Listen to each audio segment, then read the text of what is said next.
Hey you! Welcome to Selfish Me. I'm Cam, a business psychologist and a proud late bloomer who finally stopped living by everyone else's rules.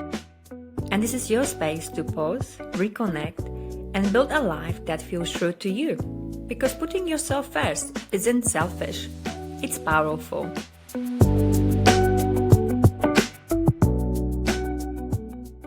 Hello you! Can you believe we are already in March? And with Women's Day on Sunday, I hope you're planning something to celebrate you and the important woman in your life. I am spending time with my mom, and I'm really looking forward to it. There's something so special about watching your mom to celebrate herself, to do things simply because they bring her joy. And we both had to unlearn a lot. That rest must be in, that putting yourself first is selfish, that being everything to everyone else is the only way to be loved. That kind of unlearning is deep and intergenerational. And that's why I don't see March just as one day of celebration. I see it as a month full of small rituals, tiny acts of appreciation, choosing yourself and honoring the women who walk through your life with you. Because if I'm really honest, female friendships have carried me through some of the hardest seasons of my life. And yet we don't talk about friendship enough. We celebrate careers, romantic relationships, marriage, family, by friendships. The one that hold us, hold our grief and our joy, often sit quietly in the background, even though they sustain us. There is a book that I love, Friendaholic by Elizabeth Day, entirely dedicated to friendships. What I love about this book is the way she captured the beauty and the complexity of friendship so honestly. She talks about how we don't even have the same rich language for friendships as we do for romantic relationships. No big milestones, no clear script, and how can evolve over time. Even though friendships are such a huge part of our lives. She also acknowledged something tender. Number one, not all friendships are meant to be forever. Some change, some end, and that doesn't make them any less important. We are allowed to celebrate what they were and grieve what they no longer are at the same time. Number two, making friends as adults can be hard and is definitely very different than making friends as we were kids. But the truth is, we are wired for friendships. We are wired for connection. We want to belong. We want to be seen. We want to walk through life alongside other people. And that's why I'm so grateful for this book, because she recognized that friendship deserves more attention, more time, more nurturing from us. They deserve to be celebrated because there is so much power in our friendships, especially for us as women. And that's why I'm so excited that today we are talking about the power of female friendships and truly honoring what they mean. Because there is nothing more magical, more grounding, or more powerful than women showing up for one another. But before we dive into the topic a little bit deeper, let's start with self-reflection. I will ask you 3 questions, and I would love for you to just sit with them. Let's prepare. Take a deep breath, wiggle your shoulder, allow them to relax, release any tension you might be holding. Open your chest so you're creating space in your heart. Okay. Question number 1. How have the women in your life shaped who you are today? Think about the ways they supported you, challenged you, reminded you of your strengths when you couldn't see it for yourself. Number 2. What kind of power do you feel inside your female friendships? Is it safety, honesty, accountability, a sense of being truly seen, or something entirely different? What feelings come up when you think about making new friends as an adult? Is there excitement, hesitation, fear of rejection, hope for deeper connection? Just see what came up for you. Notice any feelings perhaps in your body, in your heart, any sensations. Maybe you feel gratitude or longing, or somebody came to your mind that you haven't spoken with for a while now and you have that urge to send them a text message. Please do. When I think about my female friendships, I see role models. I see advocates, champions.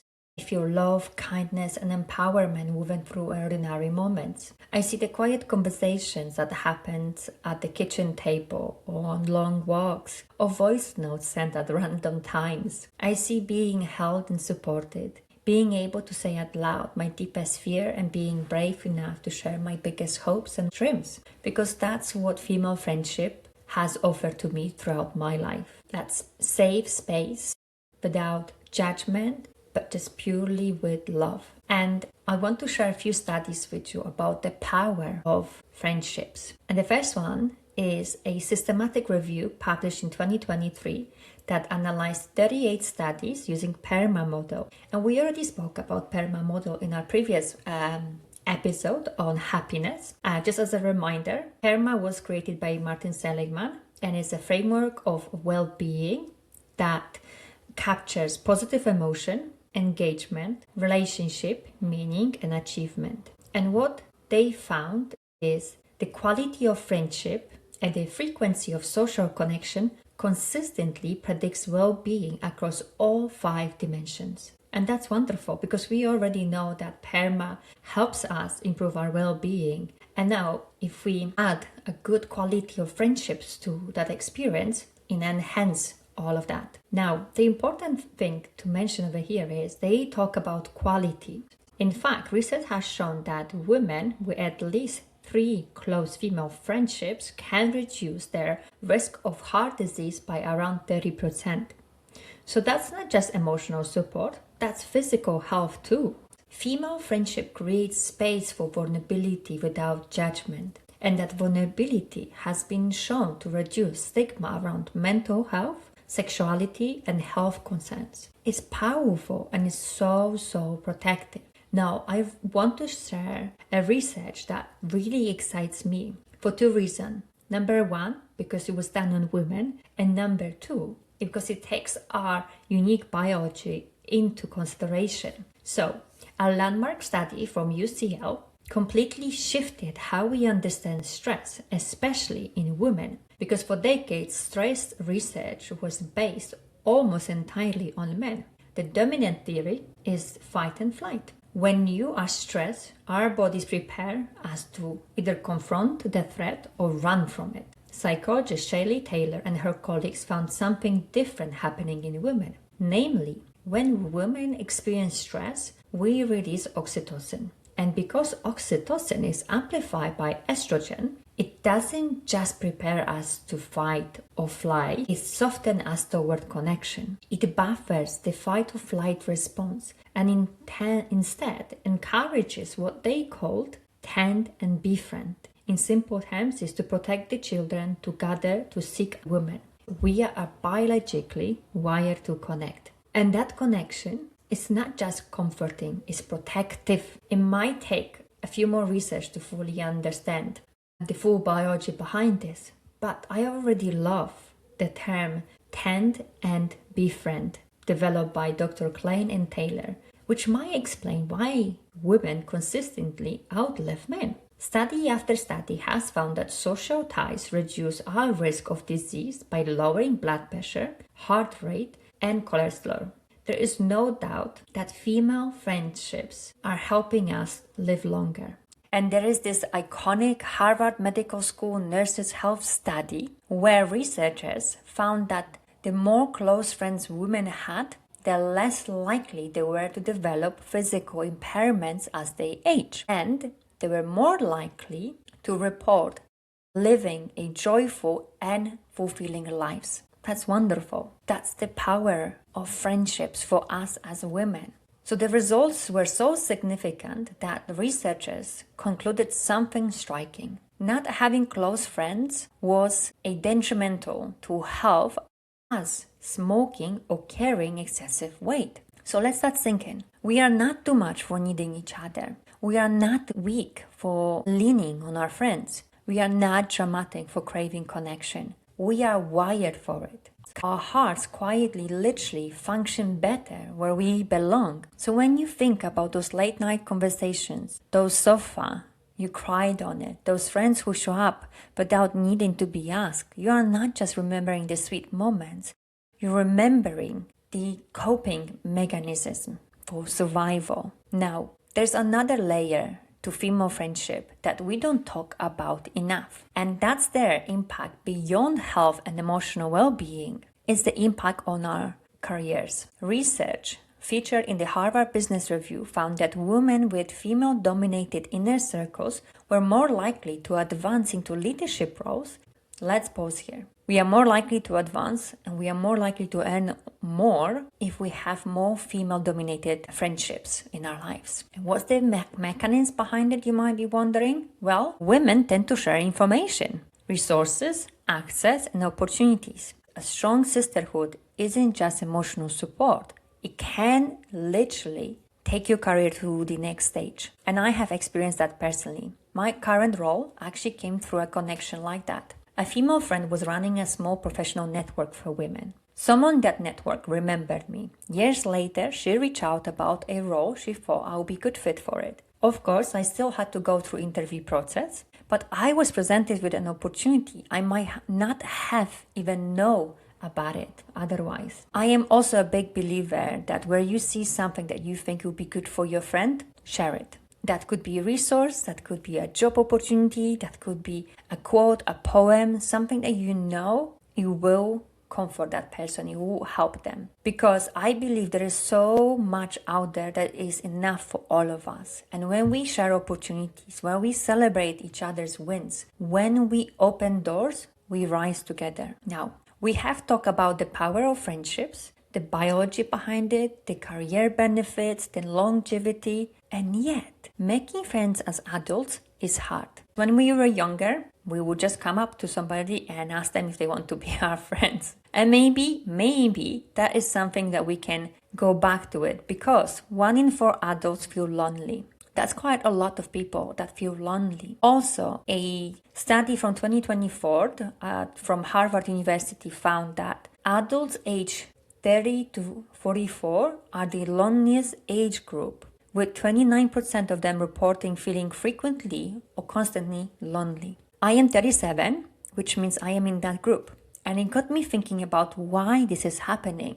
And then something clicked for me. It clicked with another book called Let Them Theory by Mel. And she talks about 3 pillars of adult friendships: proximity, timing, and energy. So proximity is how physically close you are and how often you see each other. Timing, whether you are in similar life chapters. And energy, whether you naturally click. And the truth is, those pillars have an impact on our friendships. So there is a lot of moving elements. So no wonder that the age group between 30 and 44 feel the loneliest, because that's where the most significant and biggest life changes happening to us, all of us, which obviously has impact on our friendships. When I think about my own life, so much has shifted. I have friends who got married, had children, moved out of London. I always joke that I've lost so many friends to Kent. But I also travel a lot from work. Last year alone, I spent about 4 months outside of the UK. So it's not only distance, it's different schedules, different priorities, different life chapters that we are navigating as friends, which means maintaining friendships now requires intention, planning, and effort. And when I moved to my current area, I made my personal goal to build community locally. I want the proximity to be part of my friendship. And the first step I took was at the yoga studio. I simply started by chatting, nothing big, just small conversation, and one thing led to another. I've discovered a few of them were also Polish, so we have something that we already bond over, being Polish. And now, after a Saturday yoga, we go for coffee. Not everyone makes it every week. Sometimes it's just 2 of us, but even that is enough to feel the same sense of connection. The same thing happened with a new coffee shop on my high street. When they opened, I went in and introduced myself. I literally just said, "Hi, I'm Cam, welcome to the area." I mean, it felt awkward at first, but also felt exciting. And now I know the owner. We have little chit chat. We exchange plant tips because he has lovely plants in the coffee shop. He noticed when I'm away, which is really lovely. It may sound small, but those small moments build familiarity, and familiarity builds connection. None of this just happened. It took effort. Time showing up more than once. And I think nowadays we expect connections to happen as quickly as ordering something on Amazon.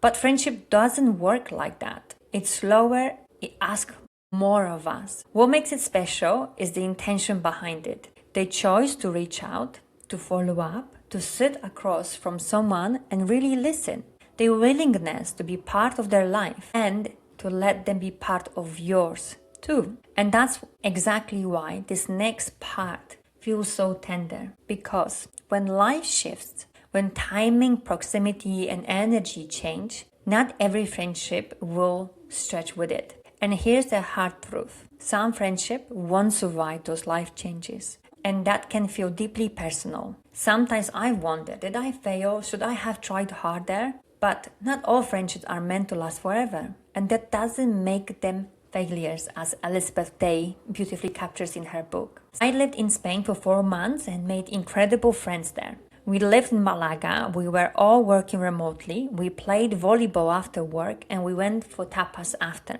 We had everything: proximity, timing, and energy.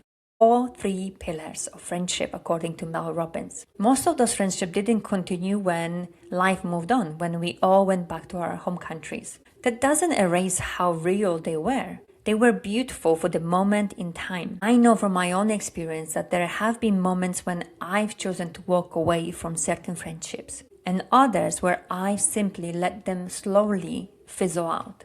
And then there have been the ones I fought for, the ones I've put more effort into it, because although our lives change and spending time became more difficult, we both want to remain friends. I like to think of friendships like a garden. Some are seasonal, little white flowers. Some are solid, lifelong trees. And some need regular watering, dates in a diary. Others pick up like no time has passed. And as the gardener, at the end of the day, you choose what you water, and that's what grows. So if you are tending to a friendship more intentionally, or you want to reconnect with your friends, or you want to make new friends, here are a few simple ways to start that. Number 1, talk to people you already share something with. If you are doing an activity together like yoga, pilates, a language class, a dance class, book club, whatever that is, you already have the common ground. Even just saying, "Are you coming next week?" can open the door. Second tip, be the first one to be vulnerable. I hear this a lot, especially from women who are moms, that their friendship feel polite, surface level, school gate chats. And my question is always, have you gone deeper first? If you want depth, someone has to take risk. And if it doesn't work out in the sense that the person doesn't repay with the same level of depth, that's possible and that's okay. But then you have learned what kind of a relationship you will have with that person. And that's clarity, not rejection. If you want your relationship to change, you sometimes have to model that change. And number 3, put intentional effort into friendship you want to grow. So when I genuinely want to get to know someone better, I invite them to my home. I cook for them. I create space for quality time because quality time matters to me. With friends in my professional world, I check in. If I see a book, a podcast, an opportunity they might love, I send it to them. Not because I expect something back, but because I want to nurture that connection. And something else that really matters to me is when I share a struggle, I want to be listened first. I don't want to go into solutions. Sometimes I just need 5 or 10 minutes of where I can just vent and complain. And I just want to be able to sit with those emotions with somebody else. Being very transparent what you want from your friends helps and minimize disappointment. So be transparent. Tell them what you need in that moment. That will just help deepen the communication and your connection with them. And as we are coming to the end of our time together, I hope that you feel empowered by the friendships you have in your life. I want to remind you that you are a friend to somebody, and I'm sure they appreciate you too. And lastly, I hope you feel excited about making new friends, because as we already established, friendships change and they're not static, because we are not static. We are changing as well. All right, ladies, until next week.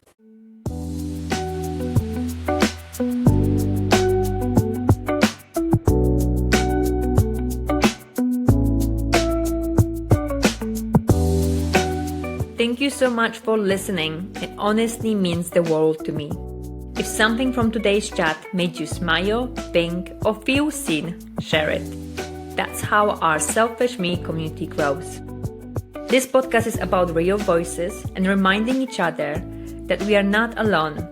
We are all figuring out how to do life our way, and you are doing better than you think.